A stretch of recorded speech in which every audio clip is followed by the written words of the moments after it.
The Dowager Duchess of Ashborne tied a borrowed apron around her waist and stepped back from the looking-glass to study a stranger. A grey wool gown, plain at the cuffs. A maid's cap covering hair the colour of polished walnut. No emerald ring on her left hand, no pearls at her throat. Only the careful posture of a woman who had spent 30 years being looked at, and was today preparing to be looked through. The October light through the south window was very particular. It came in low and copper, the colour of old pennies, and it found the small scar above her right wrist, the thin white line where the clasp of a particular pearl bracelet had been biting her for 31 years, and laid itself across it, the way a doctor's finger touches a familiar bruise. Henrietta had stopped wearing the bracelet on the morning her husband had been laid in the family vault, 9 Septembers ago, on the grounds that her wrist had had quite enough biting for one lifetime. She had not, in the intervening years, considered that the scar was now a kind of address, a small, identifying mark, the kind of mark that a clever woman, having seen it once, might remember. She tied the apron more firmly.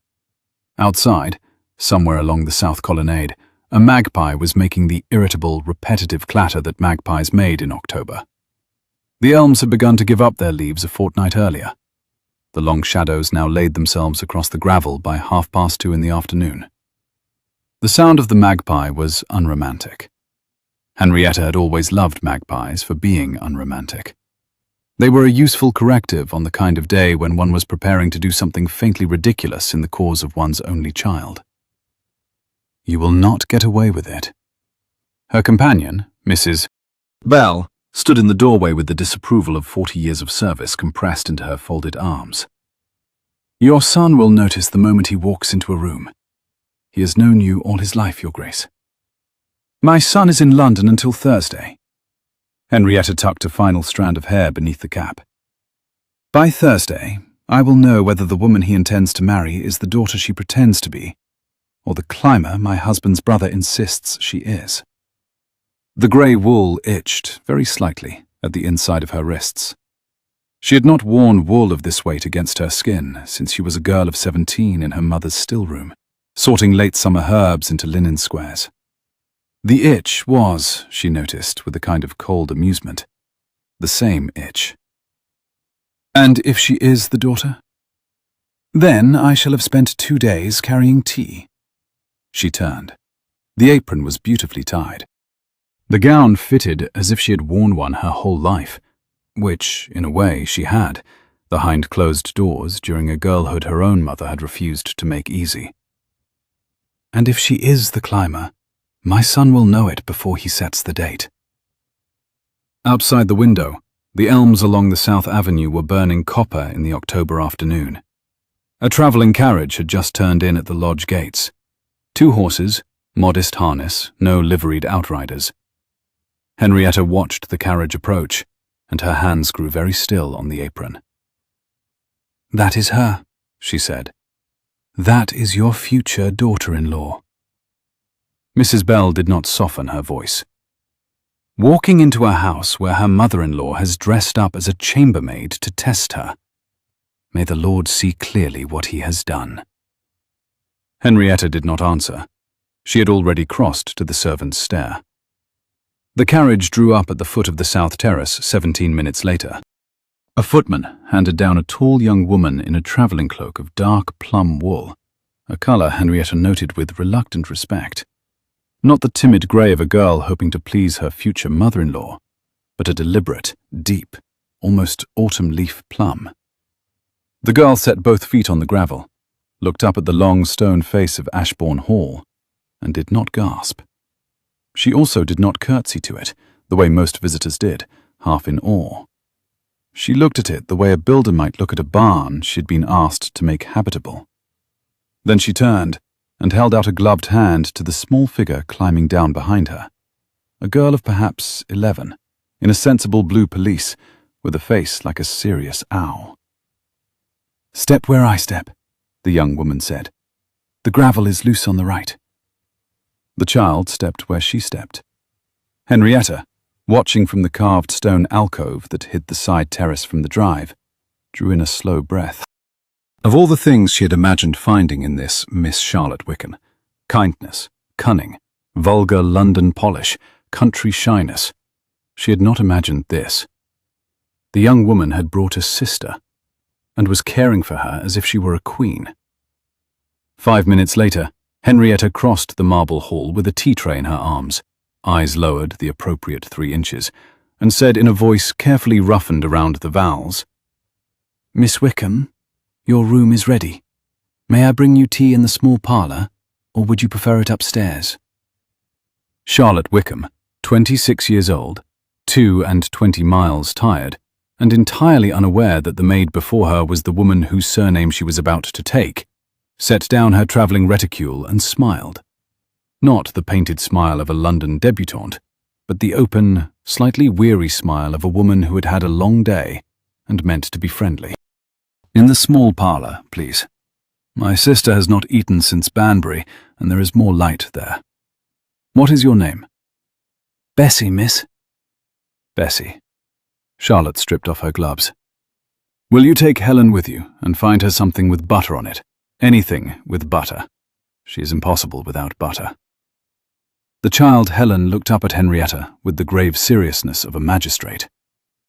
"I'm perfectly possible without butter," she said. "Charlotte exaggerates because she is the older sister." "By 8 years, my love." Charlotte touched the crown of the child's head. "Which entitles me to exaggerate." Henrietta heard herself say, "I shall fetch her some scones with butter and conserve, miss." And she walked down the corridor towards the kitchen, carrying a tea tray and an entirely unexpected lump in her throat. She had been a mother. She knew that touch on the crown of her head. It was not the touch of a fortune hunter who had brought a sister along for sentimental scenery. It was the touch of a woman who had been raising that child for years. Mrs. Bell, who had been pretending to polish a candelabrum within hearing range, fell into step beside her. "Well?" she murmured. "It is too early," Henrietta murmured back. "But you may take the conserve from the morning room, the apricot, not the gooseberry. And tell cook the child is not to eat the seed cake. Children of that age do not chew it well, and I should prefer she did not choke on her first day in this house." "Yes, Your Grace." "Bessie," Henrietta corrected, softly. "Yes, Bessie." In the small parlour, Charlotte Wickham had taken off her plum cloak and stood at the long window in a high-necked gown of dark bronze silk. A colour, Henrietta thought as she came in with the tray, that ought to have made any sensible lady's maid weep with envy. The light from the west window caught the edge of Charlotte's hair, and Henrietta saw, with the precision of a woman who had once been the most painted face in London, that Miss Wickham was beautiful. Not London beautiful, not the dressed and curled beautiful of a successful debutante. Country beautiful. The beautiful of a woman who walks 4 miles a day in all weathers and has not learned to be afraid of her own face. Helen had climbed onto an ottoman by the fire and was studying a portrait of the late Duke with the intent puzzlement of a child reading a book she had not been allowed to open. "Is that the Duke?" she asked. "That was my husband," Henrietta heard herself begin, and corrected just in time. "That was the late Duke, miss. The young Duke's father. Departed 9 years gone." "He has kind eyes," Helen said. "Charlotte, he has kind eyes." Charlotte turned from the window. For the first time, the lines around her mouth softened. Not into a smile, but into something quieter. Something Henrietta had not seen on a young woman's face in many years. Recognition.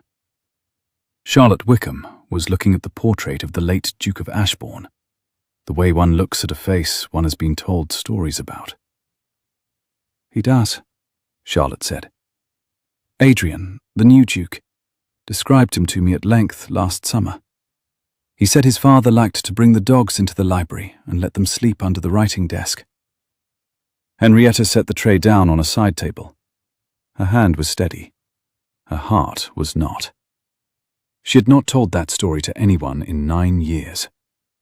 It was a story she had told her son the autumn after his father's death, in the room above this one, both of them in mourning black, both of them refusing to weep where the servants would see. Adrian had told it to Charlotte Wickham. Adrian had told it to Charlotte Wickham. A woman did not tell a story like that to a fortune hunter she had met 3 months ago at a Bath assembly. A man did not tell a story like that to a woman he meant only to acquire. "Will there be anything else, miss?" Henrietta said. "Yes." Charlotte turned to her. "Could you find me a sewing basket? Helen has torn her pelisse on the carriage hinge, and I should like to repair it before dinner. I do not wish to trouble Mrs. What is the housekeeper's name?"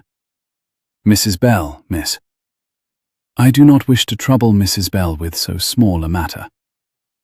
"Most ladies in this house," Henrietta said, before she could stop herself, "would ring for a sempstress."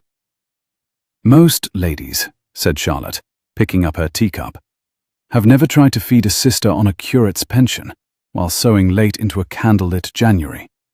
I learned to be my own sempstress at 14. I should hate to forget the skill." Henrietta dipped her head and left the room. In the corridor, she stopped beneath the great north window. She put one hand against the cold panes and stood for a long moment, looking out across the formal lawn, where the wind was moving copper leaves across grass that had been mown that morning.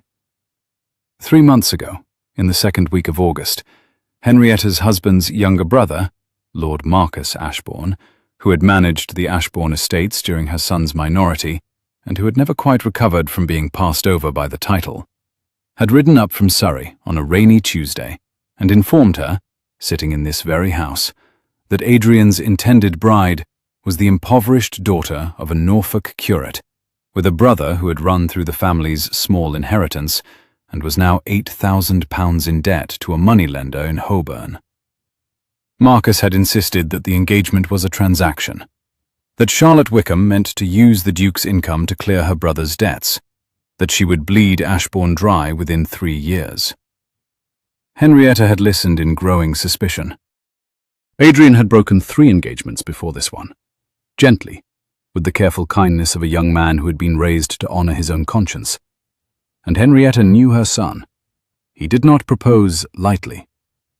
If he had asked this Charlotte Wickham to marry him, he had asked because he loved her, and he had asked because she would make him better than he was. And yet a young man newly inherited could be deceived. A young man whose father had been lost to him early, whose mother had carried the duchy in her widow's hands for 9 long years until he was old enough to take it. That young man could be flattered by a clever woman in a Bath assembly room. Henrietta had not slept that night. The next morning, she had written to Marcus that she would consider his warning. And she had begun, quietly, to prepare what she now stood in: an apron, a cap, a roughened voice. 2 days. 2 days to see for herself. In the parlor behind her, she heard Charlotte say to Helen in a low, fond voice, "Eat slowly. There is plenty more, and there will be plenty more tomorrow, and there will be plenty more for as long as you and I shall live." Henrietta closed her eyes. There was nothing in those words of a woman planning to bleed a duchy dry. There was only an older sister telling a younger sister, after years of curate's wages, that the bread had at last become safe. The maid called Bessie unpacked the smaller of the 2 Wickham trunks that evening, with the careful hands of a woman who had unpacked many trunks in her time. She lifted out 4 gowns, 3 pairs of half-boots, a sewing kit of frayed brown velvet, a small wooden writing case and, at the very bottom, wrapped in tissue paper, a single ivory-handled fan. A fan. A London fan. Of the kind a young lady carried at a ball. Henrietta lifted it out and unfolded it. The painting on the silk was a country scene. A small church, a curate in black, a girl with a little blue book on the church steps. The girl had Charlotte's profile, drawn with the rough affection of an amateur hand. On the reverse, in a child's careful printing, "To my sister, on her birthday, that she may have one beautiful thing for the assemblies. Helen Wickham, June 1822. Henrietta refolded the fan. She set it back into the tissue paper. She closed the trunk. A clever fortune hunter would have brought 6 fans, each costlier than the last. Charlotte Wickham had brought one. A gift from a child who had saved her pocket money for it. Mrs. Bell, who had come to the doorway in the proper character of a housekeeper, inspecting the work of an unfamiliar maid, gave a small, dry cough. "You are crying, Bessie." "I am not." "You are. There is a tear on your left cheek. 2 now. 3, if you do not move quickly." "Damn the woman," Henrietta whispered. "She has won me with a fan." "She has not won you with a fan, Your Grace." Mrs. Bell's voice was severe, but not unkind. "She has shown you that there is no winning to be done. There never was. Your son knew already." "My son is 26. "Your son is 26 and has more sense than you and his uncle put together. I tell you so because I've known him since he was 8. Henrietta turned. The wet streaks on her cheeks were undignified. The cap was undignified. The grey wool gown was undignified. "Marcus is wrong," she said. "Marcus has been wrong since the day your husband was born the elder." "What am I to do, Mrs. Bell? I am dressed as a parlour maid in my own house. My son arrives Thursday morning. The girl I came to expose is—" She broke off, looked at the closed trunk, and finished, more softly than she had begun. "Is exactly what my son said she was." "You may take off the cap," said Mrs. Bell, "and put on your emerald earrings and meet her properly at dinner." "I cannot." "You can. It will be the simplest thing in the world. Tell her you came home a day early and were dressing when she arrived." "And lie to my son's wife, on her first day in this house?" "No, I will not begin our acquaintance with a lie. I will see this through. 2 more days. Then I will tell her, myself, in my own room, in my own gown, and I will trust her to forgive a foolish old woman who loved her son too well to be careful." "You are 49, Your Grace, not old." "I am old enough to know better." Henrietta retied the apron strings with an angry tug. "Bring me the apricot conserve. I will carry her dinner up myself." Mrs. Bell sighed the sigh of a woman watching a stubborn child climb a familiar tree. "Yes, Bessie." Adrian Ashborne, 6th Duke of Ashborne, 26 years old, broad through the shoulders in a way that had startled his mother on the day he first put on his father's old riding coat at 19 and discovered it fitted him exactly, arrived home a full day earlier than expected, on a Wednesday evening, in a state of impatience he had not bothered to hide from his coachman. He took the gravel of the South Avenue at a canter that scattered crows out of the elms. He swung down from the saddle before the groom had finished his bow. He strode into the marble hall in boots still flecked with the mud of 2 counties, and called, before the door had fully closed behind him, "Charlotte! Mother!" A clatter from the upstairs corridor. A woman's voice, Charlotte's, low and amused, saying, "I am here. Your mother is not yet returned, I am told." "My mother?" Adrian frowned. He pulled off his riding gloves. "Cousin Marcus wrote that she was here. He said she had come back from Bath on Monday." In the small parlour behind the staircase, hidden by the half-open door, a tea tray clattered against a side table, then steadied.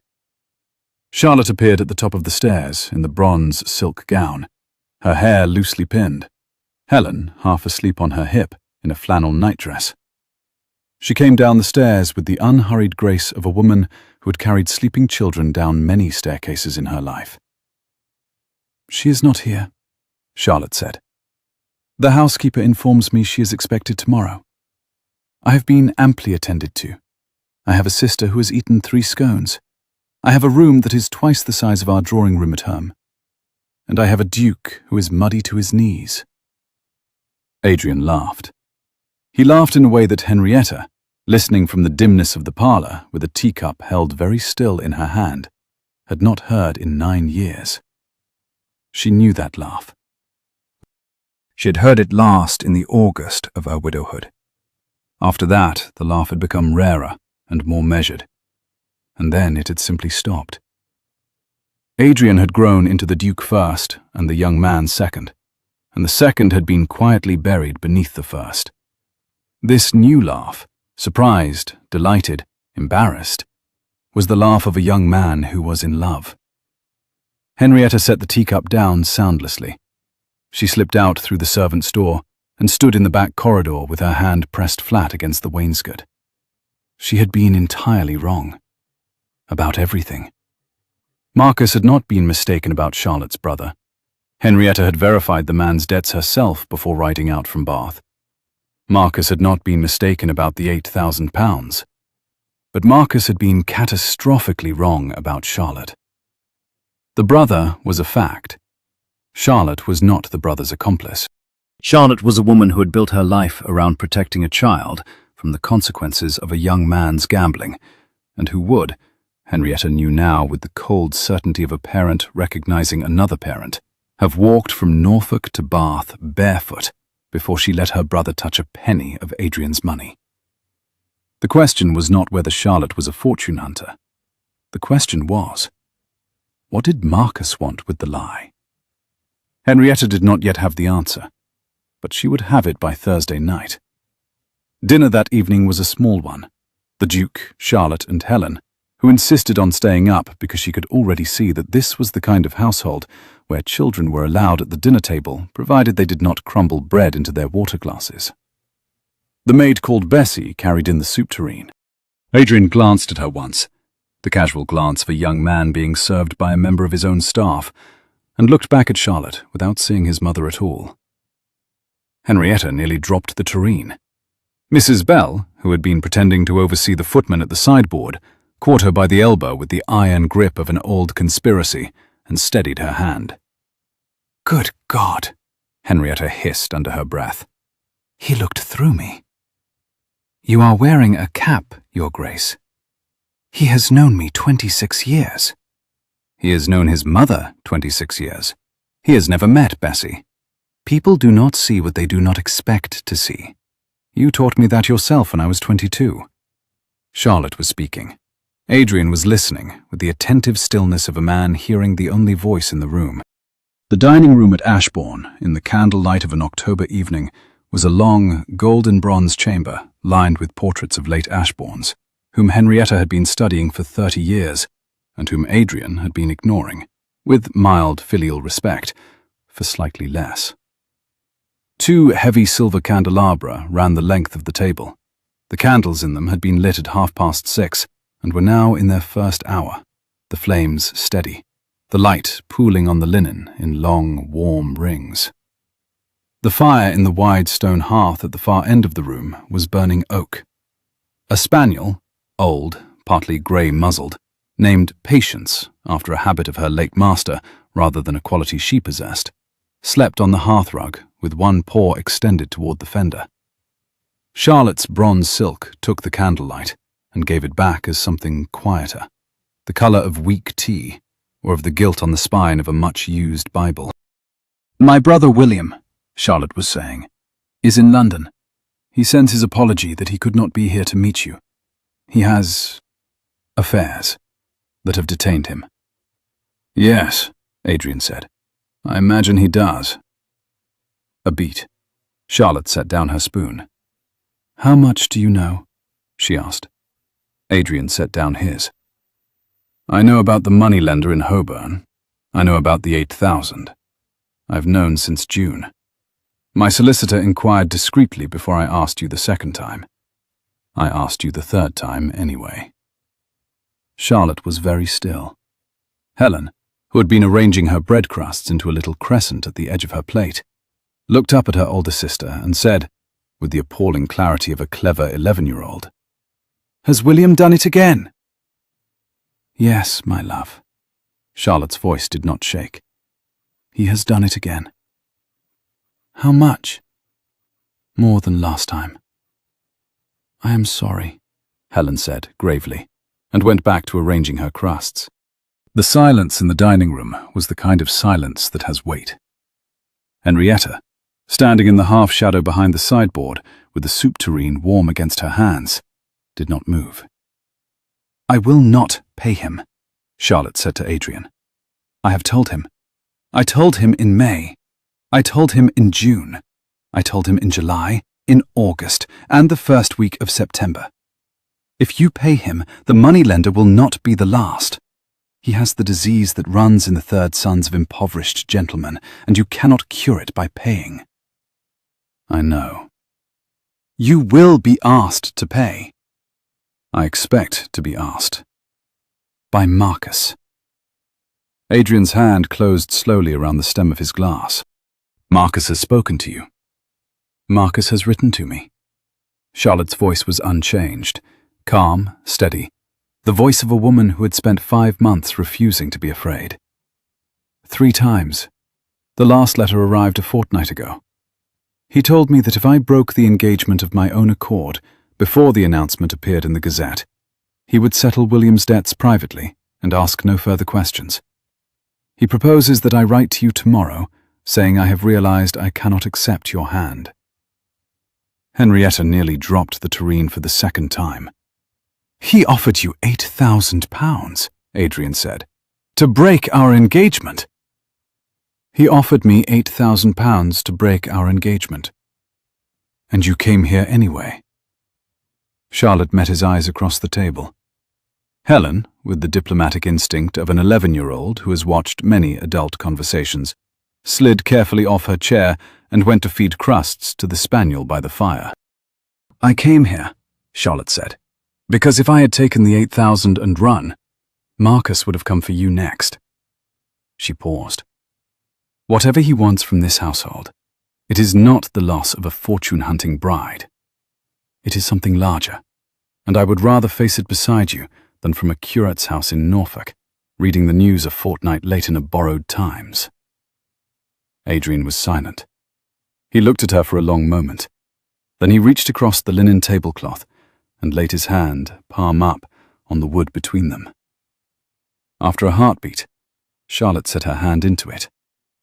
The maid called Bessie, holding a tureen that had grown unaccountably heavy, turned and walked very quietly back to the kitchen, and was sick in the scullery basin from sheer relief. Later, in the kitchen, Mrs. Bell wiped her hands on her apron and sat down opposite Henrietta at the long oak table. "You will tell her in the morning." "I will tell her tonight." Henrietta pressed a damp cloth to her temples. "I cannot carry her tea tomorrow and pretend I did not hear what was said over the soup. It would be cowardice." "Then go and tell her." "In a moment. Mrs. Bell, Marcus offered her £8,000.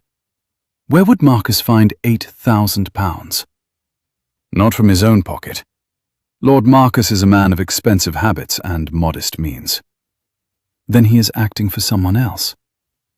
"Or," said Mrs. Bell, "he has promised someone else £8,000 out of a future settlement he expects to control." The two women looked at each other across the oak table. "My husband's will," Henrietta said slowly. "Your husband's will." "In the event of Adrian's death, or his failure to produce a legitimate heir within 10 years of his majority, the entail passes to Marcus." "And Adrian has been the Duke for 5.5 years.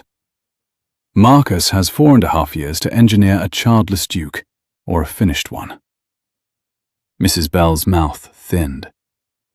"I would not have phrased it so plainly, Your Grace."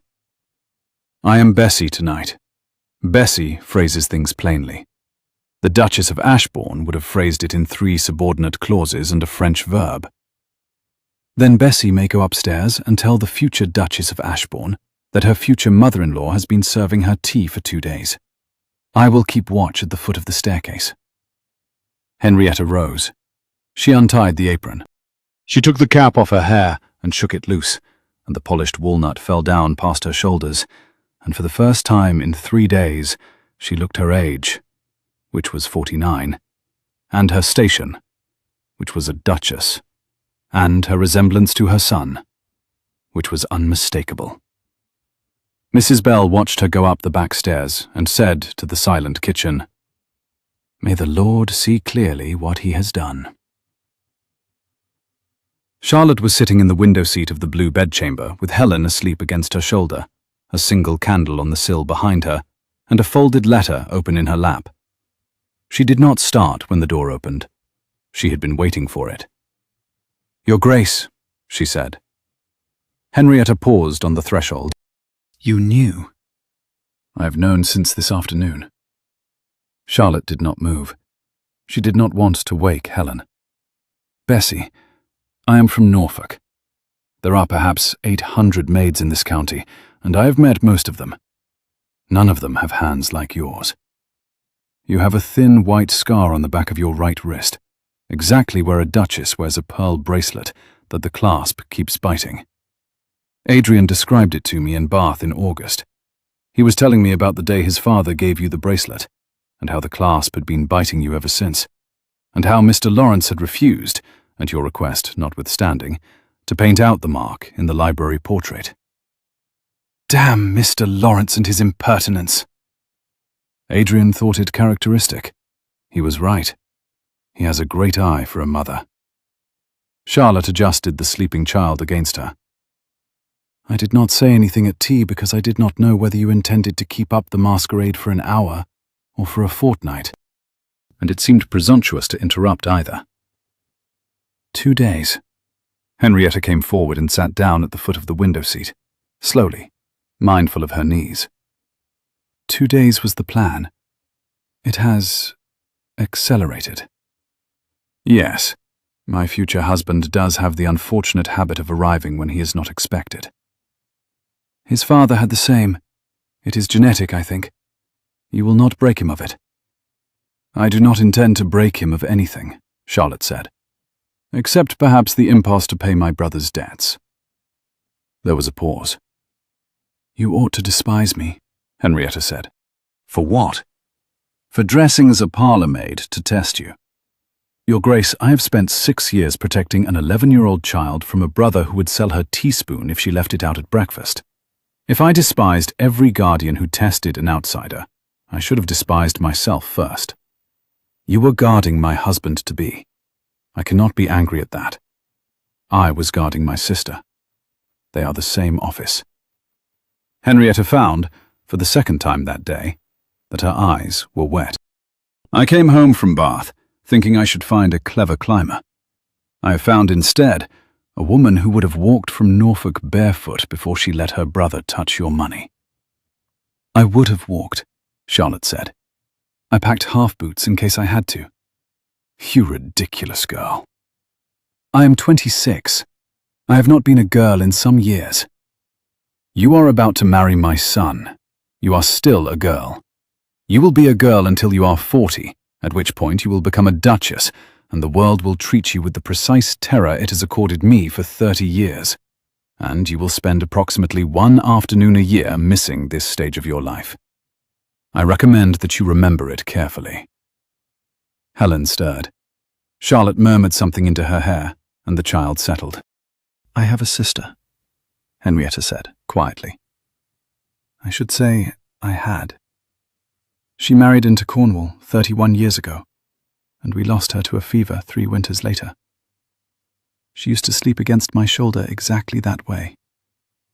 I had not remembered it until this evening, when you came down the stairs with this child." Charlotte did not answer. She put her free hand out, palm up, between them on the window seat, the same gesture Adrian had made over the dinner table, and which Henrietta had not been close enough to him in some years to receive. Henrietta set her hand into Charlotte's. The 2 women sat in the candlelight without speaking for a long time. Then Henrietta said, "We have a Marcus problem." "Yes," said Charlotte. "We do." The morning room of Ashbourne Hall, on a clear October Thursday, with the elms outside dropping their copper leaves 3 at a time onto the gravel sweep, had 4 people in it.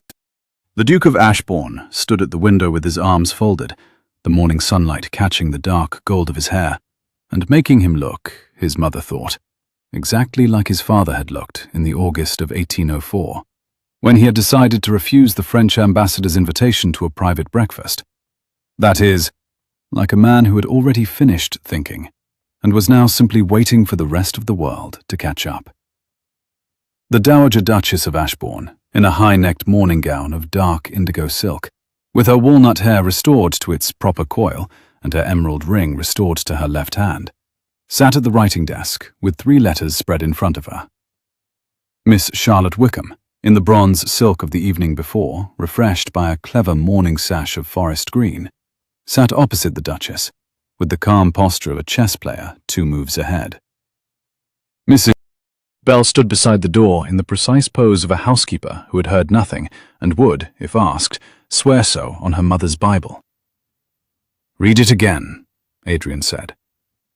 Henrietta lifted the 3rd letter, the one she had written that morning in the careful script of her early girlhood, when her handwriting had not yet been recognizable to anyone outside her father's library. "My dear Marcus," she read, "I find myself, at last, persuaded by your warnings of the summer. Miss W. has been with us these 2 days. I have observed her conduct. I will not bore you with detail. My son announces the engagement in the Gazette on Saturday. I write now to ask whether your earlier suggestion, that you might assist privately in a separation, with sums sufficient to make the lady comfortable in her withdrawal, remains open. If so, I should be grateful for a meeting at Ashbourne, alone, at your earliest convenience. Yours, in distress, H." Adrian, at the window, smiled without warmth. "He will come." "He will come at a gallop," said Henrietta. "He will come within 48 hours. "He will come tomorrow," Charlotte said. "He has been waiting for this letter for 3 months. "You are remarkably certain, Miss Wickham." "I have his letters. 5 of them." Charlotte drew a thin packet from the writing desk's lower drawer, where she had laid it half an hour earlier. "In 2 of them he indicates that he has, and I quote his exact phrasing, spoken with parties on the Surrey side who would be grateful for the resolution of this matter. Parties, plural, Surrey side. Either he has invented imaginary friends, or he is acting for someone, and that someone has been paying his rent in Bath since June. I made inquiries through my brother's bookmaker. Lord Marcus has been settling debts at 4 London clubs that he could not have settled 3 years ago." Adrian turned slowly from the window. "Who is paying him?" "That," Charlotte said, "is the second half of tomorrow's question." "And the first half?" "Why he wants me gone." "He wants you gone," said Henrietta, "because if my son marries you, my son will have a child.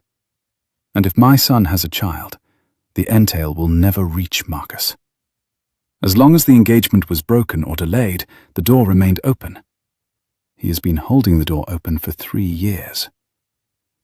Adrian, who had known the entail since he was 19, and who had not until this morning permitted himself to think of his uncle's affection as an investment in his cousinless childhood, set his jaw and said nothing. "There is a 3rd question," Mrs. Bell said, quietly, from beside the door. The 3 at the writing desk turned. "There is a moneylender in Holborn," Mrs. Bell said. "Miss Wickham's brother owes him £8,000. The moneylender does not, as a rule, accept a delay of 3 months for so handsome a sum, unless he has been promised the principal, with interest, from a guaranteed source. Lord Marcus has been Mr. Wickham's friend in London this past summer.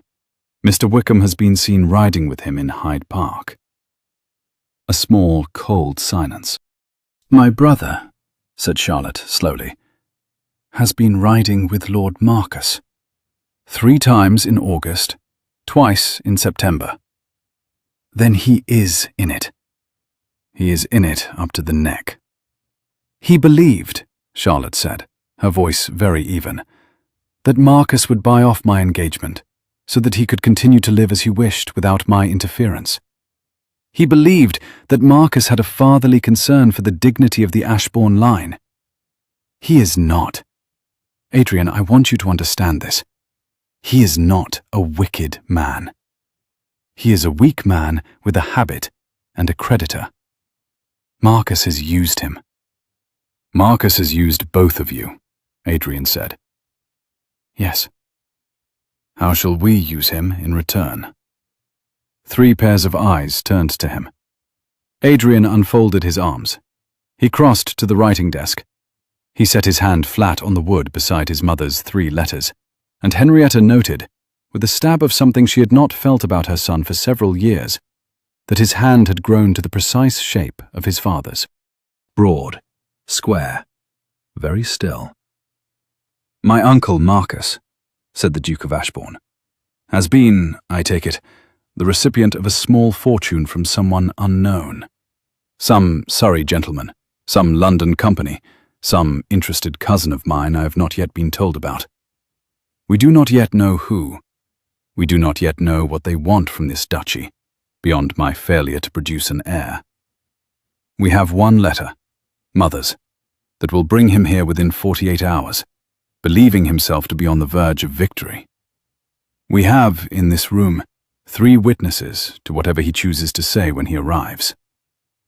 4, said Mrs. Bell. 4.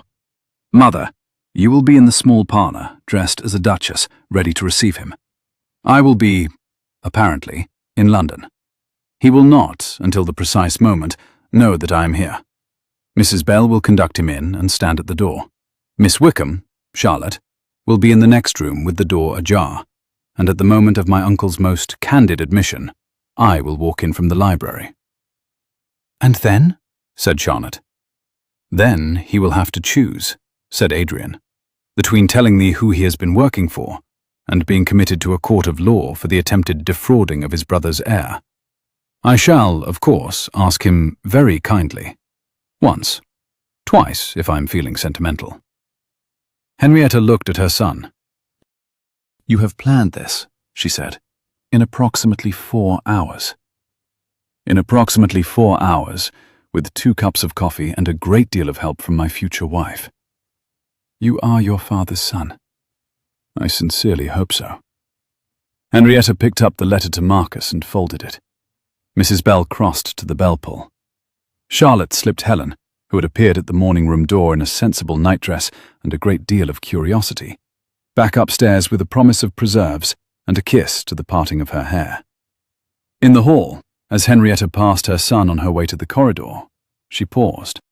Adrian? Mother. I dressed as a maid to test her. I know. Mrs. Bell wrote to me the day she heard the plan. I received the letter in London on Monday. I came home a day early to see what kind of test you were running. Henrietta stared at him. You knew? I knew. And you did not warn Charlotte? Mother, if I had warned Charlotte that you were going to dress as a maid for 2 days to interview her, you would have lost the first piece of intelligence you have ever gathered without subordinates. Charlotte would have arrived performing for the audience, and you would have made up your mind from the performance. And you would have been wrong. And you would have spent the next 30 years sitting opposite my wife at Christmas dinner, suspecting her of arts she does not possess. I let you do it because I trust her. And because I wanted you to trust her, without my having to ask you to. You ridiculous boy. I am 26. I have not been a boy in some years. You are about to marry that woman. You will be a boy until you are 40, at which point you will become a duke, and the world will treat you with the precise terror it has accorded your father. And you will spend approximately 1 afternoon a year missing this stage of your life. I recommend that you remember it carefully. Mother, are you quoting yourself? I am. I said it to your future wife last night in the window seat. It bore repetition. She kissed his cheek. He smelled, she noted, of the same shaving soap his father had used, sandalwood and bay, and Henrietta thought with a kind of weary delight that perhaps the worst part of being a parent was that one's grown children kept smelling, at unexpected moments, of one's long-gone husband, and one was expected to continue functioning anyway. She went upstairs to dress for Marcus. The morning of Lord Marcus Ashbourne's arrival was the clearest October morning in 7 years. The sky over Ashbourne Hall was the precise, polished blue of a teacup turned upside down, and the elms along the South Avenue had finished their copper turning and were now the colour of new pennies, each leaf carrying a small, almost imperceptible weight of frost from the previous night. The lawns had been scythed on Wednesday and rolled on Thursday. The gravel sweep had been raked at first light by 2 of the undergardeners.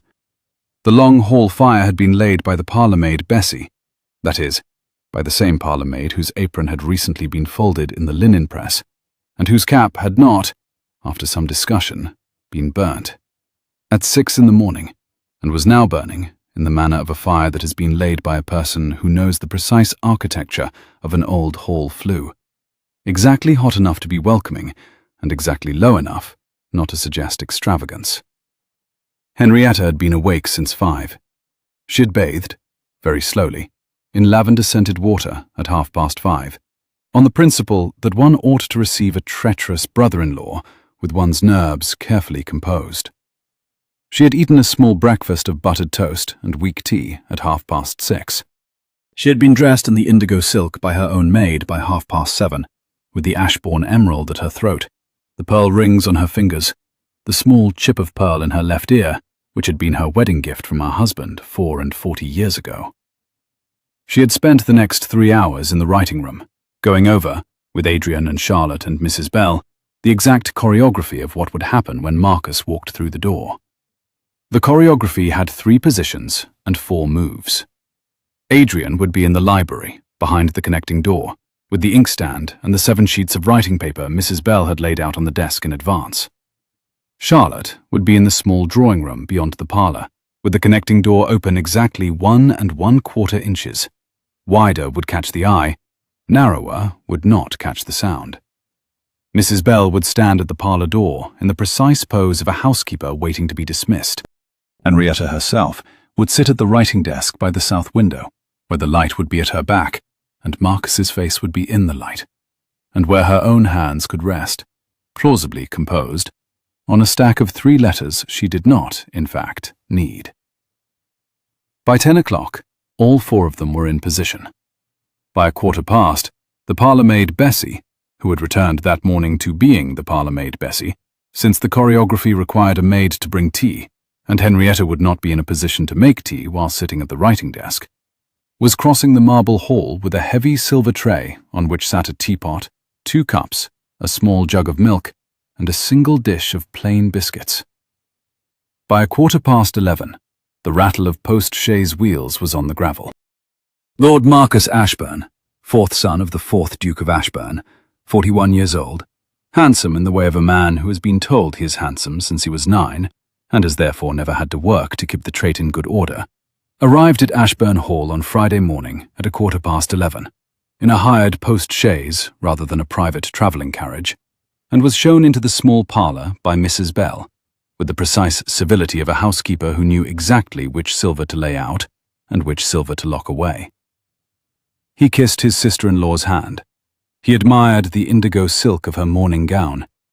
He sat down opposite her at the writing desk and produced from his breast pocket a creamy letter sealed with green wax. My dear Henrietta, I was glad, relieved, to receive your letter. I was glad to send it. I had begun to fear that you might lose your nerve. I am 49, Marcus. I do not lose my nerve.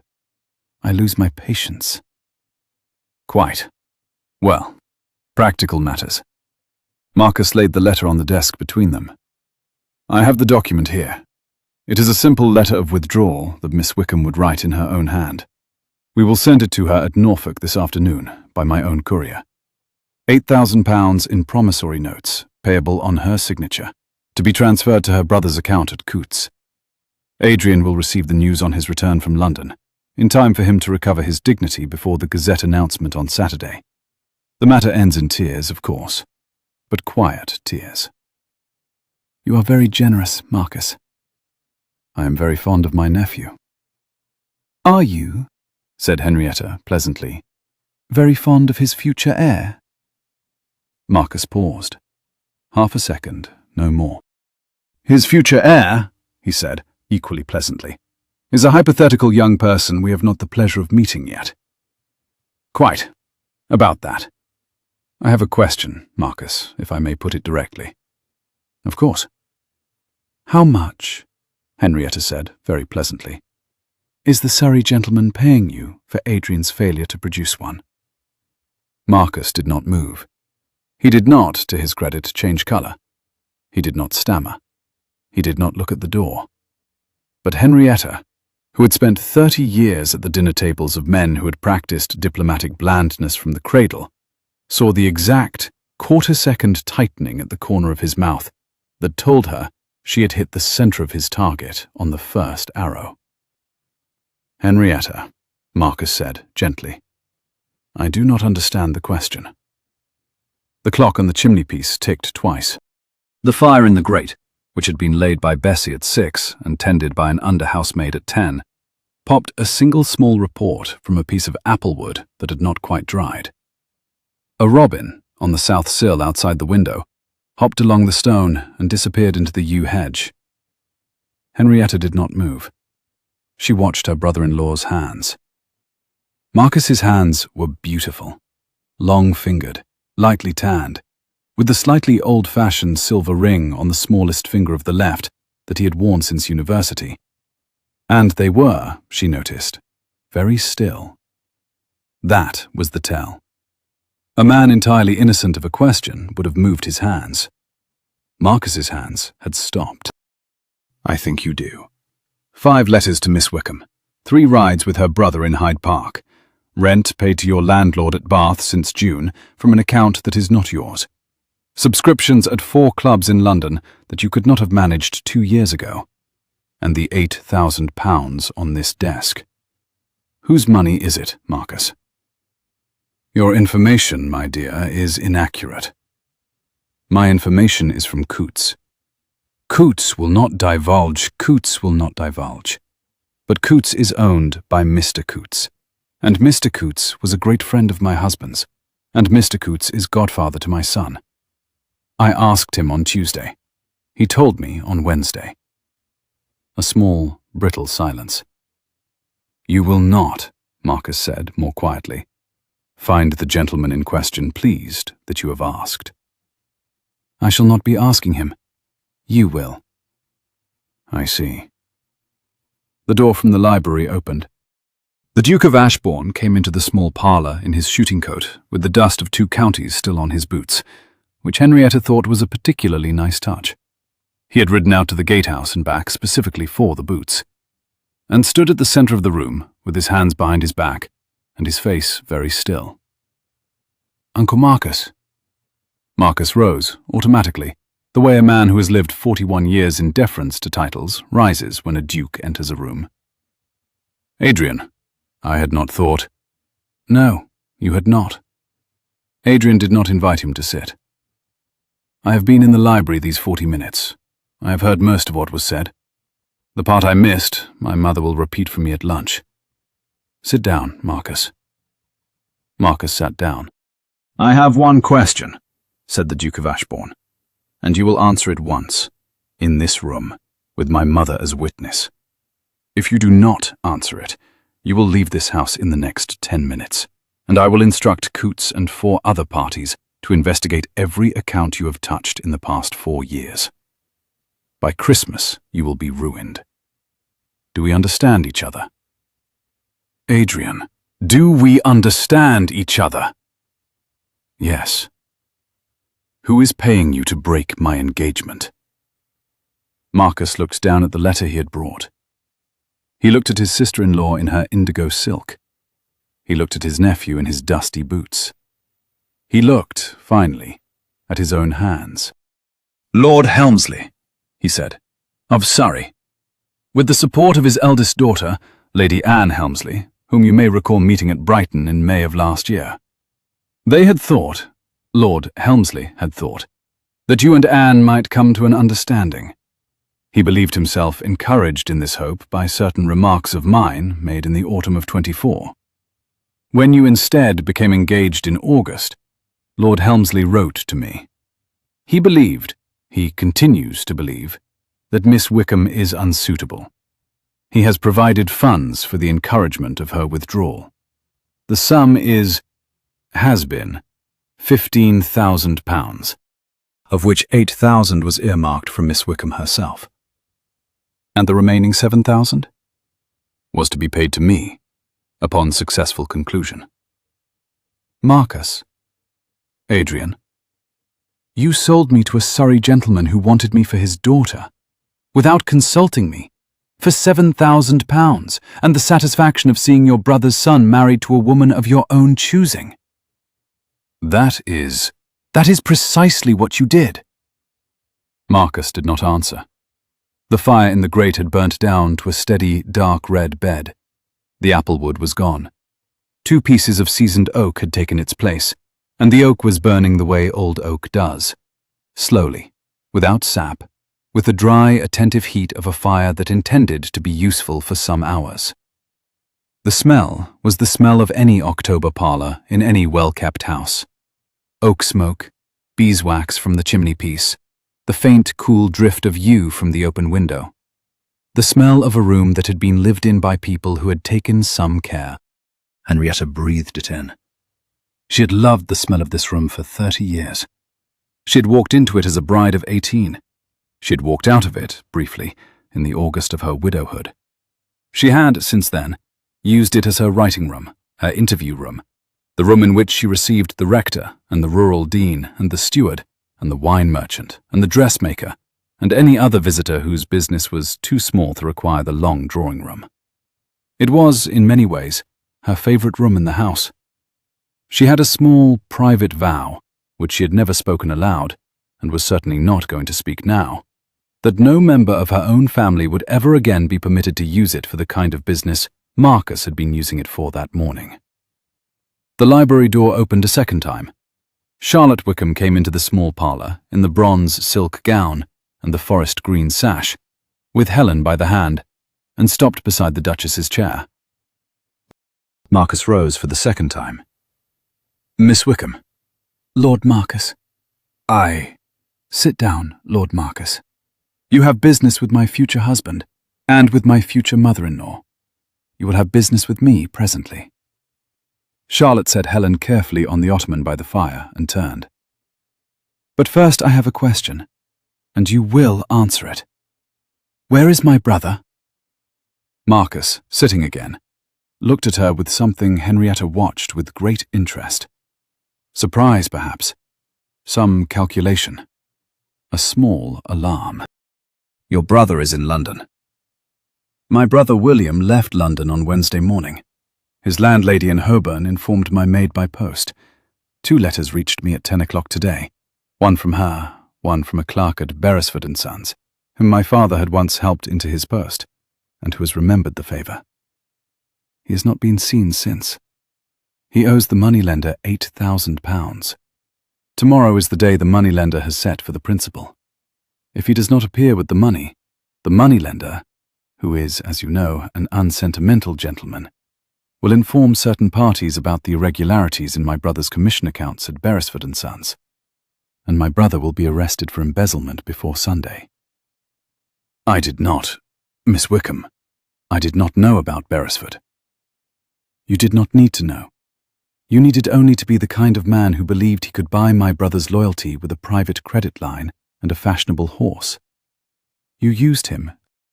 Lord Marcus, you used him to flatter me into a state of resignation. You used him to position yourself as the family friend whose advice my brother brought home in the August Sunday letters. You did not pay attention to him as a man. If you had, you would have realized that the moneylender was the smaller of the 2 creditors he was running from. The other creditor is Beresford & Sons, who employed him to handle a small inheritance fund for a Norfolk widow. £43 of the widow's money is missing. He took it in June. He took another 200 in August. Beresford have known since the 7th of October. They are charitable men. They gave him until the 15th to make it right. The 15th is tomorrow. Henrietta, listening, watched Marcus's face go from pale to a fine grey. Then he has been arrested? He has not been arrested. He has run. Without the 8,000, he could not satisfy the moneylender. With Beresford about to file the complaint, he could not stay. He is on a coach to Liverpool, I think, with the intention of taking passage to America. Miss Wickham, I did not engineer this. I did not. You engineered the half of it that suited your plan. You did not engineer the half that suited his cowardice. But here is the consequence, Lord Marcus. Charlotte stepped forward to the writing desk. My brother will spend the next 30 years in Boston as a shipping clerk, paying off the widow's £43 at 6 a week, because that is the man he is, and the man you helped him be. The widow will not see her money. The Norfolk parish will not see its embezzler punished. And you have paid your private notes from London with the rents of a Surrey gentleman who has been using you as a stalking horse for a daughter who has no more interest in marrying the Duke of Ashborne than I have in marrying her father. She paused. Lord Helmsley does not love his daughter, Lord Marcus. Lord Helmsley loves the fact that the Duke of Ashborne is the wealthiest unmarried peer in his county. Anne Helmsley was engaged in February of this year, secretly, to a barrister of Lincoln's Inn. She has spent the summer trying to find a way to tell her father. He has spent the summer trying to use you to clear the field for a marriage she does not want. You have been working for nothing. You have been used as thoroughly as you used my brother. How, Marcus whispered, do you know about Anne Helmsley's engagement?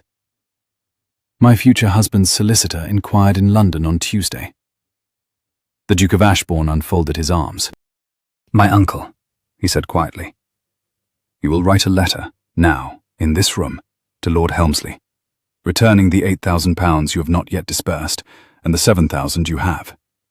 You will explain that the lady's engagement is a private fact of London, which has been concealed from him, and which his solicitor will confirm by Tuesday. You will resign your remaining tenancy at Bath. You will, if you wish to remain in the family at any tolerable level, write a second letter to me, undertaking that for the remainder of your life you will not engage in any private correspondence concerning the disposition of this duchy. If you do these 3 things by sunset tomorrow, I will not write to Coutts, and I will not write to Beresford, and I will not write to Helmsley, telling him what you did. If you do not, well, I have a desk, I have ink, I have time. Marcus was looking at his own hands. Adrian, Uncle.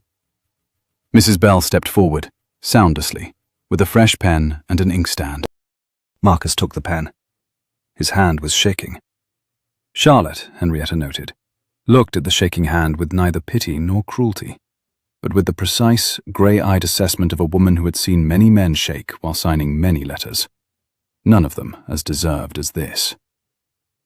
There, Marcus said, 23 minutes later, blotting the second letter.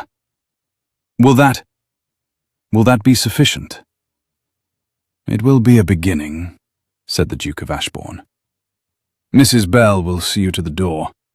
You will not, I think, be at the wedding. No. You will, however, be at Christmas dinner, if you behave. Adrian, you are my father's brother. He would not have wanted me to cut you out of the household. He would, however, have wanted me to remove you from any room in which decisions are made. You may come to Christmas dinner.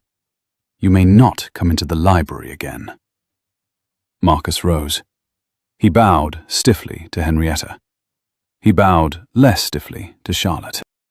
He hesitated, almost imperceptibly, before Helen, who looked at him with the bright, scientific curiosity of a child who has been allowed to watch grown-ups behave badly. Goodbye, sir, said Helen, with extreme politeness. Goodbye, said Marcus, and went out, with Mrs. Bell at his heels. The door closed. The silence in the small parlour was the silence of a room from which a danger has just departed, and which is uncertain whether it is allowed to celebrate yet. It was Helen who broke it. Was that the cousin? Yes, my love. He is not very kind. No. Is he going to bring presents at Christmas? Probably not. Good. Helen returned, gravely, to her crusts. Charlotte sat down at the writing desk. She picked up the unopened letter that Marcus had brought, the letter of withdrawal he had hoped she would copy in her own hand, and tore it carefully in half, and then in quarters, and then in eighths. She did not, Henrietta noted, do it with anger. She did it with the slow, methodical satisfaction of a woman who had been waiting 5 months to tear that piece of paper. Adrian sat down at the writing desk opposite her.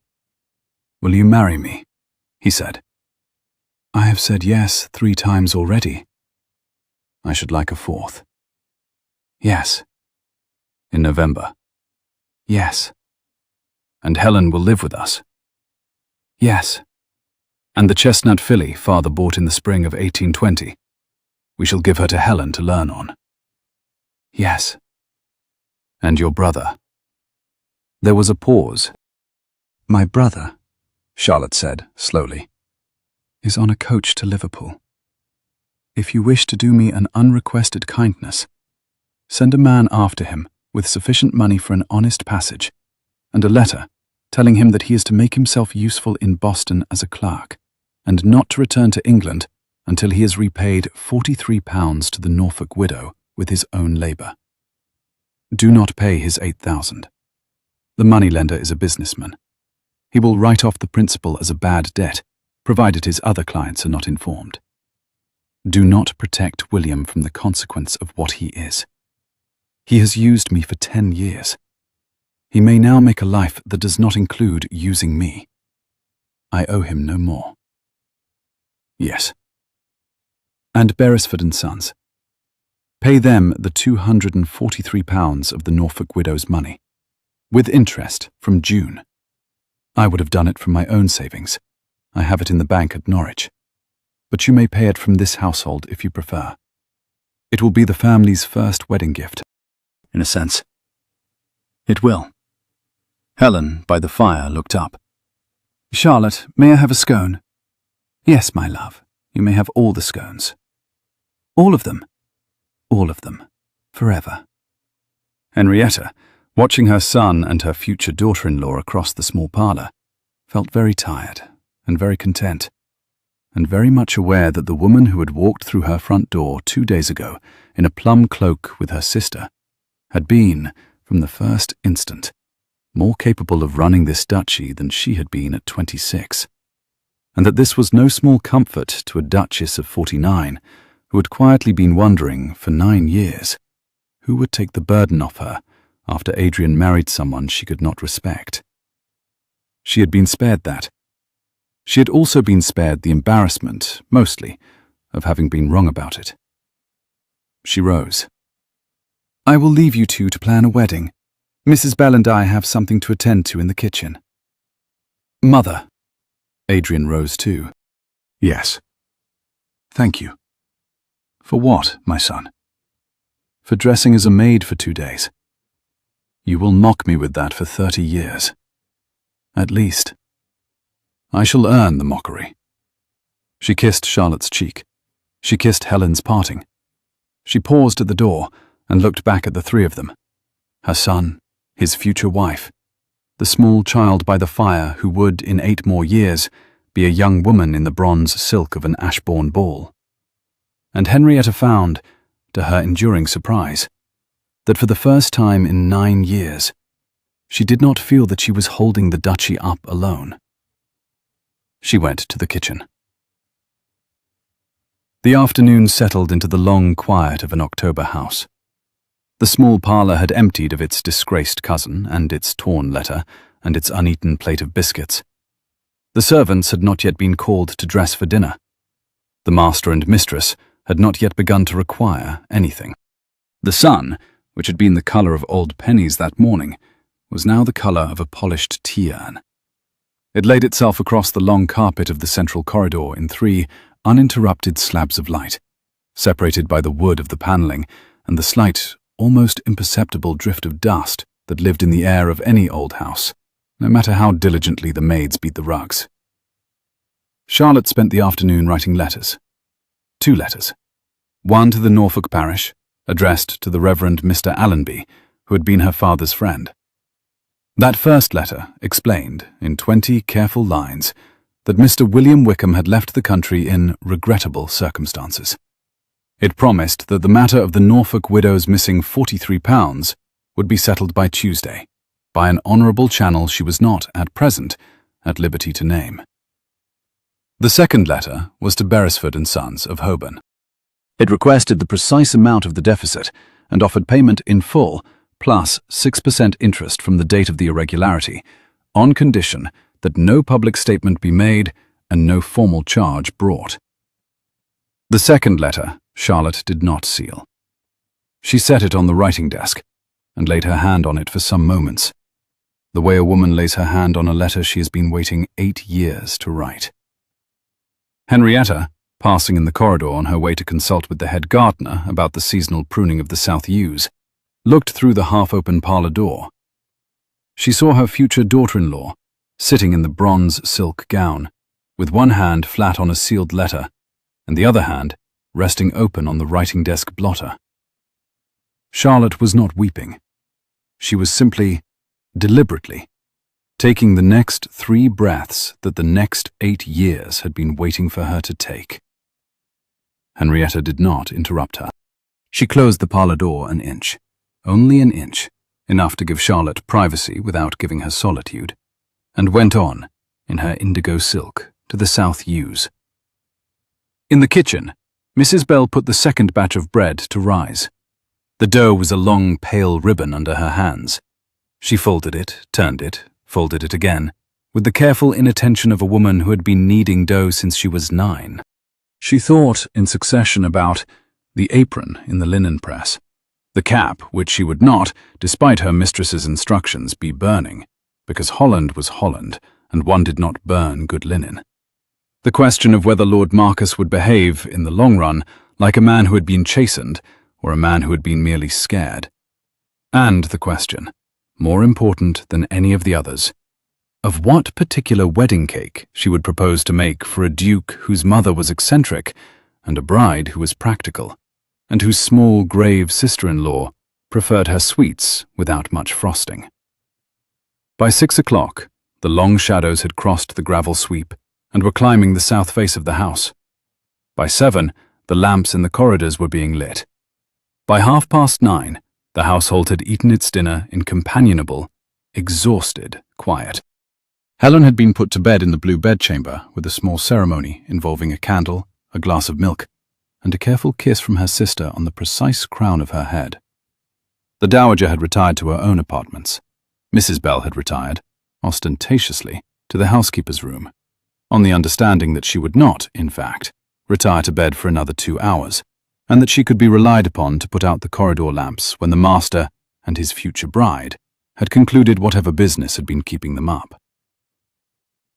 That night, after Helen had been put to bed and the lamps in the corridor had been turned down to their lowest wick, the Duke of Ashborne and Miss Charlotte Wickham sat in the library on either side of a single broad desk, with a green-shaded reading lamp between them, and went, page by page, through the 5 letters Marcus had written to her over the summer. It had not been Adrian's idea. He had suggested, gently, that perhaps the letters might be put away in a drawer and not looked at again. Charlotte had said, equally gently, that they would be looked at again, and properly, by the 2 of them, tonight, and never thereafter. "It is the same principle," she had said, "as cleaning a wound. You do not do it twice, you do it once, thoroughly, and then you bandage." The first letter was dated the 11th of June. "Listen to this." Charlotte leaned closer to the lamp. The light caught the edge of her cheek and turned a single, loose strand of dark hair to copper. Adrian, who had until that moment been entirely occupied with the question of Marcus, found himself entirely occupied with the question of how a single strand of hair caught light. He looks back at the page. He says, "I write as your father might, had he lived to see you in this delicate position. He never met my father. My father was the curate of a small village. He met him twice in his life, at a county dinner, and called him by the wrong Christian name on both occasions. He believed himself fatherly. He believed himself paid. There is a difference. Adrian smiled. It was a small smile. He did not let her see it. The second letter was dated the 3rd of July. Here he becomes more specific. I have spoken with parties on the Surrey side. That is the line that first caught my attention. A Norfolk curate's daughter does not have business with Surrey parties. I read that sentence 3 times the morning it arrived, and I understood that he was speaking on behalf of someone with whom I had no personal quarrel. Lord Helmsley, whom I have never met, whom you will, I think, also never meet. Adrian. Charlotte set the letter down. When I read this in July, I had only one fear, not of Marcus and not of Helmsley, of you. Of me. That you would, when you discovered all of it, decide that the simplest course was to dissolve the engagement quietly and apologize to me later. Many young men would, many young dukes especially. The mathematics is, what is the word? Convenient. A curate's daughter with an embezzling brother is not, on paper, an obvious match. On paper. On paper. Adrian leaned forward. His forearms rested on the desk, the lamplight catching the dark linen of his shirt sleeves where he had pushed them back. His hand was very close to hers. He did not move it. Charlotte. His voice was lower than it had been. I have known about William since June. I knew before I asked you the second time. I asked the second time anyway because I had already realized that what was on paper about you and what was you were 2 completely separate documents, and I had no interest in continuing to consult the wrong one. Charlotte did not look up from the letter. You are dangerous when you speak that way. Dangerous how? You are dangerous because if you continue, I shall have to set down a letter from your treacherous uncle in order to look at you, and I do not wish to be distracted in the middle of a piece of work. Then I shall not continue. Thank you. Until later. Adrian. I am told that future husbands occasionally permit themselves to flirt with their future wives across desks. Future wives occasionally pick up the inkstand and throw it at the future husband's head. I shall consider myself warned. They went on with the letters. The 3rd was dated the 24th of July, the 4th, the 8th of August, the 5th, the most explicit, the one in which Marcus had finally named the £8,000, was dated the 29th of September. He grew impatient, Adrian said. He grew impatient, which means his Surrey gentleman was growing impatient. Helmsley wanted the matter concluded before the Gazette announcement. He wanted it concluded before October, because Anne Helmsley was about to confess her own engagement, and Helmsley wanted a fait accompli on his side before her father-in-law-to-be sent the formal letter from Lincoln's Inn. He has been racing against his own daughter for 2 months without knowing it. Adrian looked at the date of the 5th letter. Charlotte, when you received this, what did you do? I burned the envelope. I copied the letter. I sent the copy to my brother William's bookmaker in London with a request for any information he could provide about Lord Marcus's recent ride-out partners. I received the reply on the 11th of October. I packed for Ashbourne on the 12th. I arrived on the 14th. You came home a day early on the 15th. The whole matter has taken, she counted on her fingers with the candlelit precision of a young woman who liked things tallied, 4 months and 17 days. You have been running this affair in parallel with us. I have been running this affair while teaching my sister Latin verbs and 3 pieces of pianoforte by Mr. Clementi, and continuing to make my brother's breakfasts whenever he was at home. I have a great deal of practice doing several things at once. You will run my estates after we are married. I shall not.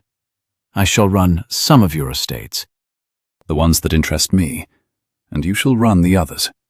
We shall have an annual meeting at which we compare ledgers.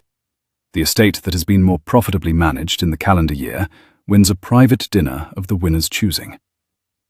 I accept the terms. You ought to. You will lose. I've been managing a curate's pension since I was 16.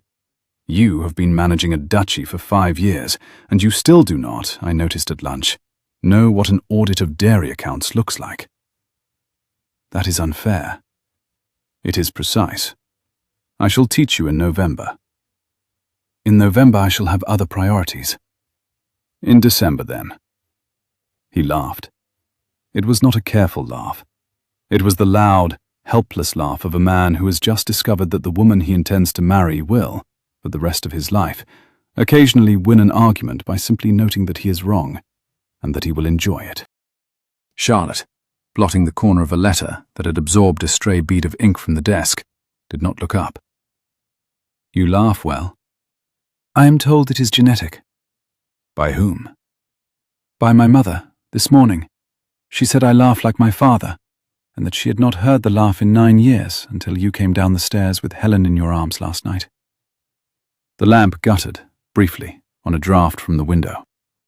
Charlotte set the letter down. She looked across the desk at him for what was, by Henrietta's later description, the precise length of 3 breaths. And then she said, very quietly, Adrian. Yes. Will you put your hand here on the desk? He put his hand on the desk between them. She put hers on top of his. It was not the formal palm-up gesture they had used at dinner 2 nights ago, and at the writing desk that morning. This was different. This was her hand, laid flat over the back of his, the small, ink-warm weight of her fingers covering his knuckles, and she did not move it. He did not move his. Neither of them said anything for some seconds. It was Charlotte, eventually, who lifted her hand. I am not, however, going to kiss you across a desk full of your uncle's correspondence. No? It would be an insult to the future. Whenever I do kiss you, I shall remember it precisely. I should prefer not to remember Lord Marcus's handwriting in the background. Quite sensible. I am usually sensible. You are. It is, among many things, what I love about you. There was a small silence. Charlotte did not, this time, lift her eyes. You have not said that before. I have not. I have been waiting to say it in the proper place.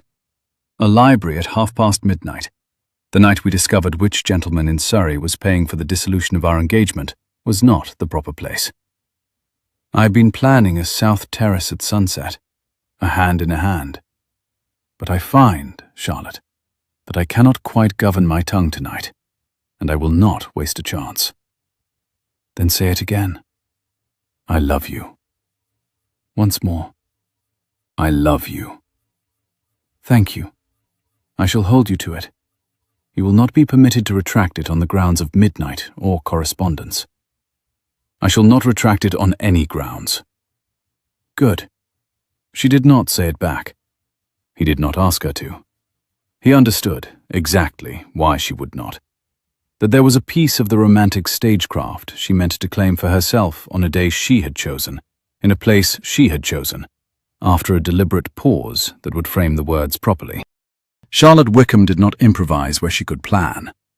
The I love you she would offer him would be a piece of architecture, not a moment of weather. He found that he did not mind waiting for the architecture. They closed the letters into a leather box. Charlotte locked the box. Adrian put the key into the desk drawer. The lamp was turned down. The library door was closed behind them. In the corridor, Charlotte turned to go up the staircase, and Adrian, entirely without planning the gesture, which was, for him, a remarkable departure, caught her hand at the foot of the banister and brought it briefly to his mouth. He did not kiss the palm. He did not kiss the knuckles. He kissed, with strict propriety, the soft inner skin of her wrist exactly where the pulse beat, and held the kiss for the length of one quick breath, and let her go. Charlotte did not say anything. She went up the staircase with her hand still curled where his mouth had touched it, and she did not, Henrietta later observed from the small landing, she had not, in fact, been pretending to dust, unfurl that hand until she had closed the bedchamber door behind her. The night before the wedding, 16 days into a thin, sharp November in which the frost came every morning to the south lawn, Charlotte sat in the small parlour with Helen on the floor at her feet, reading aloud from a worn copy of Sense and Sensibility, while Adrian, at the other end of the room, in a chair drawn close to the fire, pretended to be reading the Times and was, in fact, watching his future wife in firelight. Helen, who had been listening with her chin on her hand, said, without warning, "Charlotte, where shall I sleep tomorrow?" "In the blue bedchamber, the one beside mine." "And the night after?" "In the blue bedchamber, the one beside mine." "Forever?" "Until you are old enough to choose a different room. Then in whatever room you choose. You will live in this house, my love. Always. Unless one day you decide to live in another house, in which case you will live in that one. But you will not be sent anywhere by anyone, ever. Do you understand?" Helen considered this. She nodded. "And on your wedding day," she said, "will you cry?" "I shall not." "Will Adrian?" "I should think it extremely unlikely." "Will grandmother?" "That is between grandmother and her handkerchief. We shall not discuss it in front of her." "Quite right." Helen returned to Marianne Dashwood. After a quarter of an hour, she fell asleep against the ottoman. Charlotte set the book aside. She rose, with the careful, slow movement of a young woman who did not wish to wake a sleeping child, and crossed the parlour to her future husband's chair. Adrian set the Times down. She did not sit.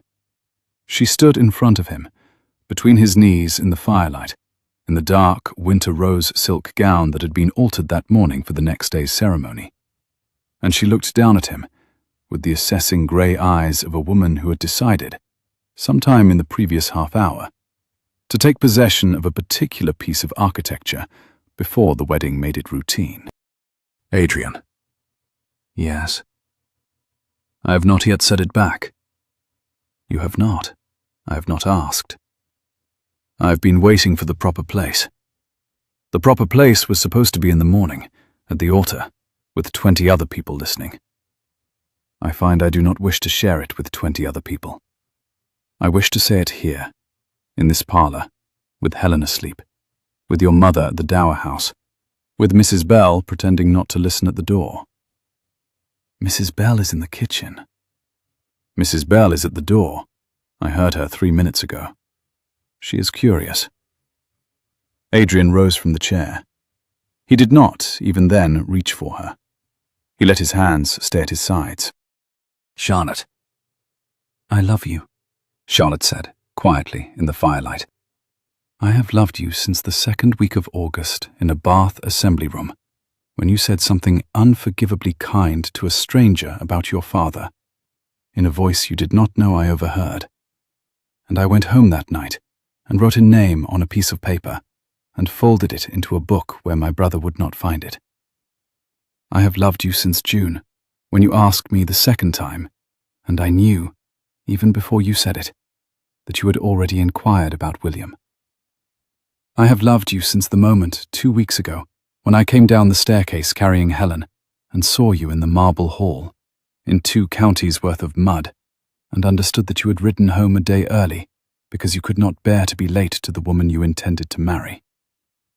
I have loved you for most of this year.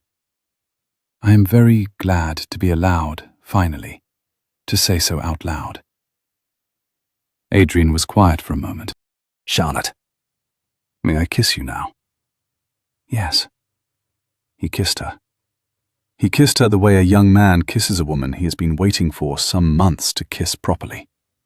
With steadiness, with restraint, with a great deal of careful tenderness at the beginning, and a great deal less restraint afterwards.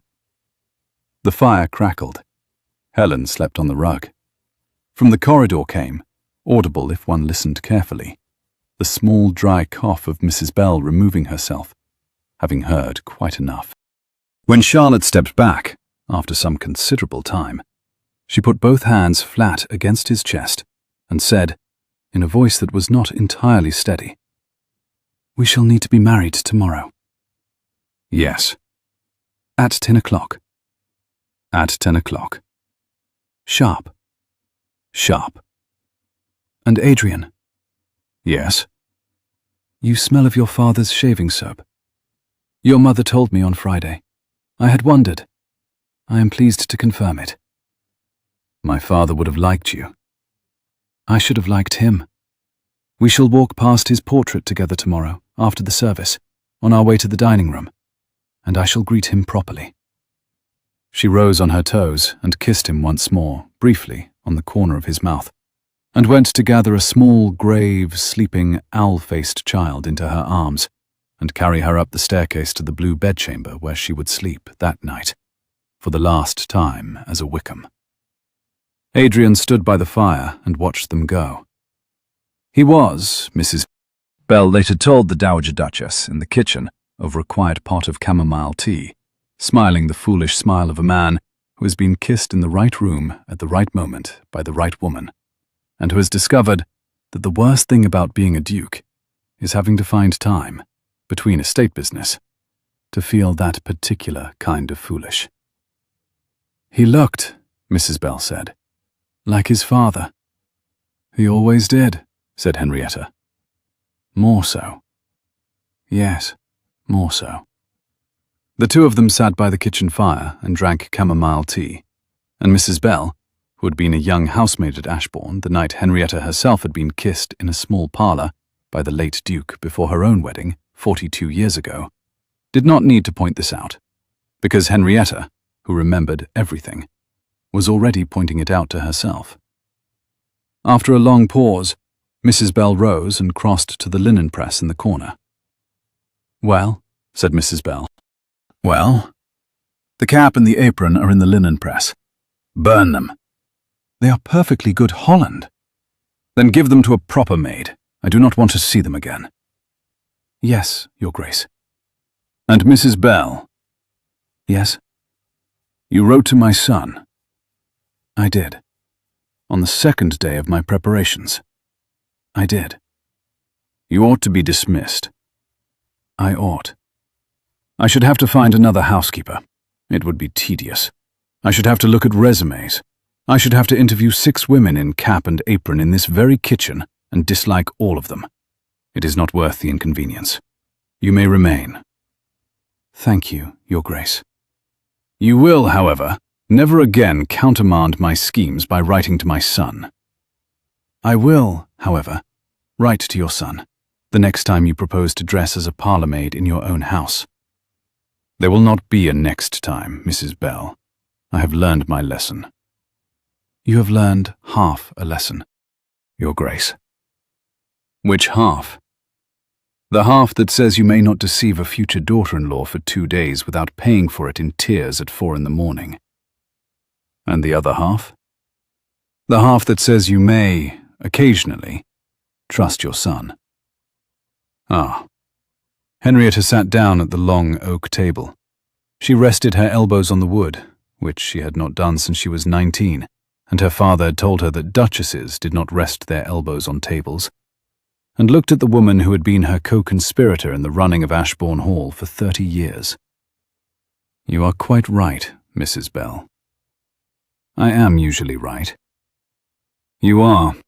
It is one of your less attractive qualities." "I have many less attractive qualities, Your Grace. We shall have time to enumerate them after the wedding." Henrietta laughed. It was the first true laugh she had laughed in 9 years, and it sounded, to her surprise, very like her son's.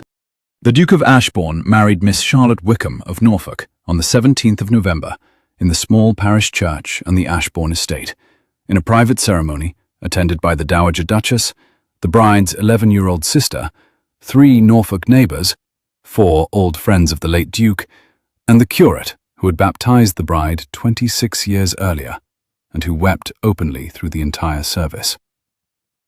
The bride wore a gown of dark winter rose silk, trimmed at the cuffs and hem with seed pearls that had once belonged to the dowager's grandmother. The groom wore his father's wedding coat, which had been let out at the shoulders by ½ an inch by Mrs. Bell on the Sunday before. The dowager wore indigo, with the Ashbourne emerald at her throat, and stood as witness for the bride at her own request, a small irregularity that the curate, on consultation with Charlotte, permitted on grounds of pastoral judgment. Helen scattered rosemary at the church door, because Charlotte said rosemary was traditional and lasted longer than rose petals in November, and Helen approved of practical things. Lord Marcus Ashbourne did not attend. He sent a brief, formal letter of congratulation from Bath, where he had taken modest lodgings of a kind compatible with his actual income, and which Henrietta read aloud at the wedding breakfast in the dry voice of a woman acknowledging that a piece of household business had been satisfactorily concluded. Lord Helmsley of Surrey did not attend. He had, on receiving Marcus's letter of return and the unwelcome confirmation from his daughter's barrister, retreated to a Yorkshire estate to consider his social position, where, Henrietta was reliably informed, he was being lectured daily by Lady Anne, who had married her barrister in a quiet ceremony in October, and was, by all accounts, extraordinarily happy. William Wickham did not attend. He was in Boston, working as a junior clerk in a shipping firm on Long Wharf, and he had, by the time of his sister's wedding, repaid £4 3 of the 43 he owed to the Norfolk widow. Charlotte read his small, careful letters once a fortnight, with composure, and answered them once a month, with brevity. She did not invite him home. He did not ask to come. The wedding breakfast was small. It was set in the long dining room, at the centre of the room rather than the head, around a circular arrangement that Mrs. Bell had specifically requested of the under-butler, on the principle that a small wedding deserved a small table, and that no one, least of all the bride, should sit 23 feet from the person nearest her at her own wedding breakfast. The white linen had been laundered 3 times in the previous week. The silver was the wedding silver of the late Duke and his wife, used twice a year on average and polished, that morning, by 3 of the upper housemaids, until it cast back the candlelight in the precise, warm reflection of well-cared-for plate. There were lilies in a low silver bowl in the centre. Charlotte had asked for white in November, which the gardener had thought was eccentric, until he discovered, with no small admiration, that the lower glasshouse had 3 blooms remaining from the late summer planting that had been forced for exactly this purpose. There was wine from the late Duke's private stock, the Madeira that he had laid down in the autumn of 1815.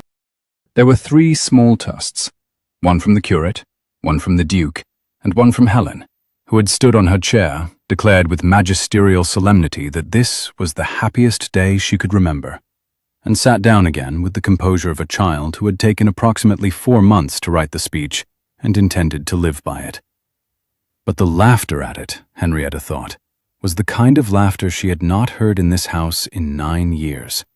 And as she watched her son cut the cake with a hand that had grown to the exact shape of his father's, and her new daughter-in-law direct a plate to a small, grave, owl-faced child by the fire, who was being permitted, for the first time in her short life, to eat as many scones as she liked, the Dowager Duchess of Ashborne thought of the morning 2 days before the bride had arrived. The morning she had tied a borrowed apron and looked into the glass, and she was quietly, profoundly, embarrassed by the woman she had seen. She did not apologize for that woman. She had, on the night of her unmasking, apologized once.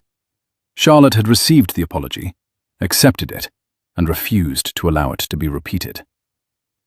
"I shall not be the daughter-in-law who lets her mother-in-law grovel," Charlotte had said. "It would set a precedent that would exhaust us both for the next 30 years. We will speak of this twice more, once on my wedding day, and once at our first quarrel. And then we shall not speak of it again." So Henrietta did not apologize again on the wedding day.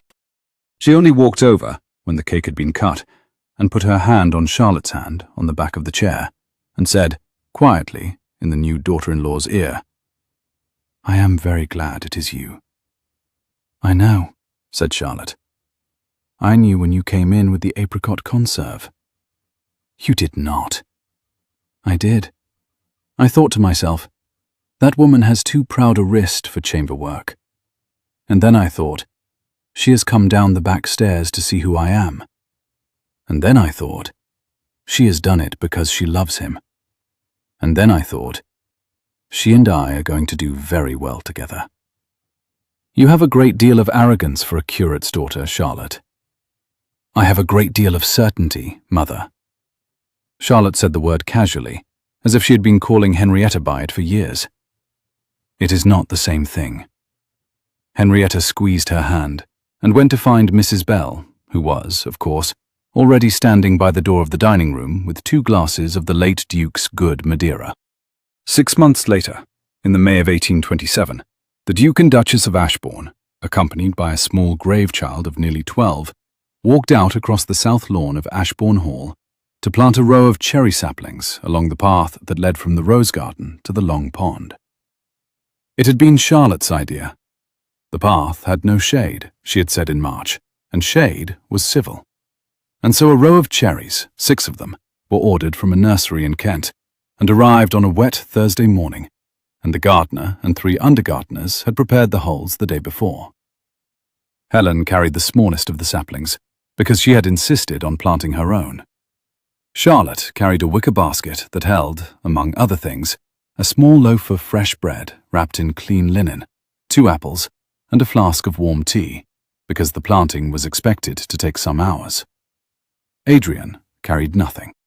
He had been told by his wife that the function of a duke at a tree planting was to look impressive and to lift heavy soil when asked. He was content with this. The Dowager Duchess of Ashborne walked behind them with Mrs. Bell, both ladies in sensible half-boots, both ladies carrying neither anything heavy nor anything decorative, both ladies engaged in a low-voiced conversation about whether the housekeeper at the Dower House had finally learned to make a respectable damson preserve. She had not. Henrietta had moved out of the main house in February. She had moved into the Dower House on the south edge of the park, which had not been lived in for 9 years. She had asked her son's permission as a courtesy, and had been firmly told it was not his decision. She had then asked her daughter-in-laws, and Charlotte had said only, "Will you be happier there?" And on receiving the answer, had said, "Then yes." Henrietta had taken Mrs. Bell with her, which had distressed the housekeeper at the main house, a younger woman of 40, whom Mrs. Bell had been training as a successor for 2 years, for approximately 4 hours, until she discovered that Mrs. Bell had left behind a complete written household manual of 73 pages and a standing invitation to come and complain on Tuesdays. The first sapling went into its hole at 11:15, the second at 15:15. By noon, 4 were in. Helen, kneeling in the damp grass with her hands in the soil, looked up at the older sister, whom she now called, sometimes, my sister Duchess, and announced, "I am thirsty." "There is tea in the basket, my love. Pour Adrian a cup as well.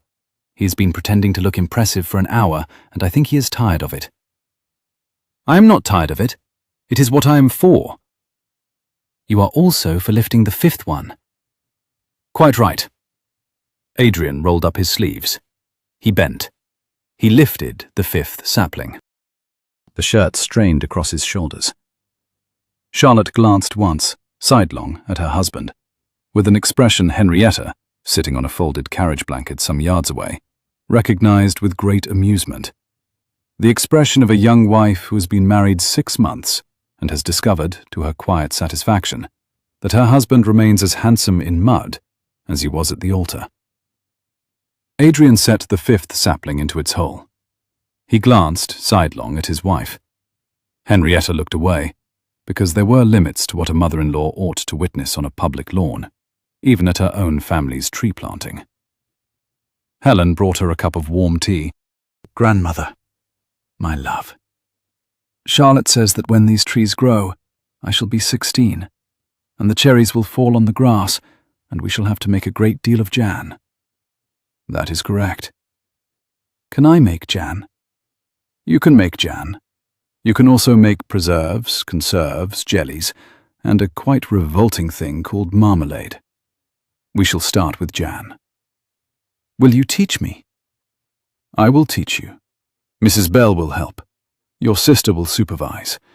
Your brother-in-law will be banned from the kitchen on the grounds that he eats the fruit before we can boil it." "That is what Charlotte said."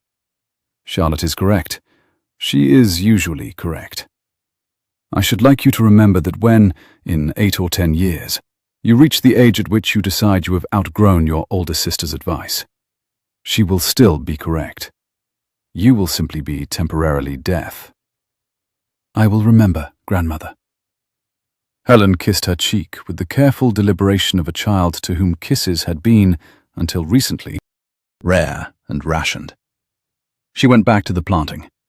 Henrietta sat in the May sunlight with her hands wrapped around a cup of warm tea, and watched her son and her daughter-in-law, and the child who had become her granddaughter, set the 6th and last cherry sapling into the earth at the edge of the path that ran from the rose garden to the long pond.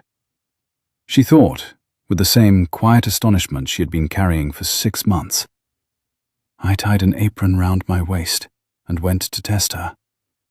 I went to test her. And she has, gently, without ever pointing out that she was doing it, tested all of us, and we have all of us turned out to be slightly better than we believed. The warm wind moved through the new leaves of the elms, and the cool stone of the bench pressed gently against her hand. It was, Henrietta noted with the precision of a woman who had been watching the same elms for 30 years, a southerly wind, the kind that brought rain by Wednesday and warmth by Friday, the kind that meant the lambs at the home farm would be sheltering under the hedge by tea time, but that the kitchen garden would not need watering for the rest of the week. The new leaves, smaller than the leaves the elms would have by midsummer, were the precise translucent green of a fresh apple, and they took the light unevenly, the way young leaves do, so that the whole canopy seemed to shimmer between 2 slightly different colors of green every time the wind moved through it. Somewhere down by the stables, a horse was being walked on the gravel, the iron-shod hooves striking the warm stone yard in a slow, steady rhythm.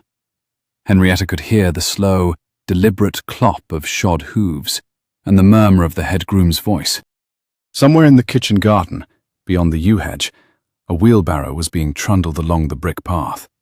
She could hear the squeak of one wheel. Somewhere closer, in the gravel sweep, Helen's small, clear voice was asking a question.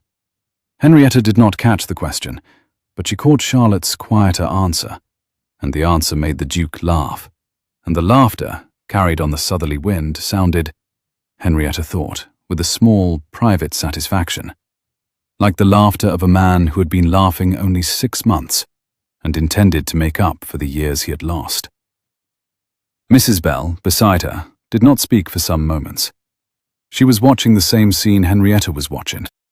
She was, Henrietta knew without looking, drawing the same conclusions from it, with the same private satisfaction. The 2 women had been drawing the same conclusions about the same scenes for 31 years, and the practice had, over time, worn a small invisible groove in the air between them, along which an observation could travel from one of them to the other, without anyone needing to speak. Mrs. Bell, beside her, lifted her own cup of tea. You are smiling, Your Grace. I am. It is a foolish smile. Is it? It is the smile of a woman who has lived to be wrong about the right thing. Yes, said Henrietta. That is exactly what it is. In the south corner of the lawn, the Duke of Ashborne, broad through the shoulders, dark gold in the morning sun, a streak of soil across one cheekbone, straightened from the 6th sapling and said, There, now, tea. Charlotte handed him a cup. Their hands touched in the passing.